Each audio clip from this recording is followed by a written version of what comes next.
ल साथीहरु सबैजनालाई नमस्कार है। आज चाहिँ मलाई निर्मल पूर्जा निम्स दाइको बारेमा आज केही भन्न मन लाग्यो, बोल्न मन लाग्यो हैन। नेपालको एउटा म्याग्दी जिल्लामा जन्मेर उहाँले तपाईको विश्वको तपाईको 8000 भन्दा माथिको 14 वटा हिमाल 6 महिना 6 दिनमा चढेर पुरै रेकर्ड ब्रेक गरिदिनु भयो हैन।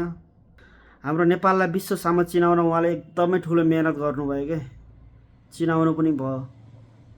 निर्मल दाइको मेन एम भनेको के थियो भने गिभ अप कहिले पनि नगर्ने के, जित्ने, रेकर्ड ब्रेक गर्ने नै हो, रेकर्ड तोड्ने नै हो। रेकर्ड भनेको तोड्नकै लागि बनाइने चिज हो भनेर उहाँले बुझ्नुहुन्थ्यो। त्यही अनुसार गर्नुभयो, सक्सेस हुनुभयो। आज उहाँ पाकिस्तानको एउटा हिमाल चढ्दाखेरि हिम पहिरोले उहाँलाई लिएर गयो। उहाँ आज हामी सामु हुनुहुन्न भन्ने जताततै समाचार आइरहेको छ हैन। उहाँ कहिले पनि हार्न जान्नु भएन के, सधैँ जितेर अगाडि बढ्नुभयो के। उहाँबाट हामी सबै नेपालीले धेरै कुरा सिक्न बाँकी छ।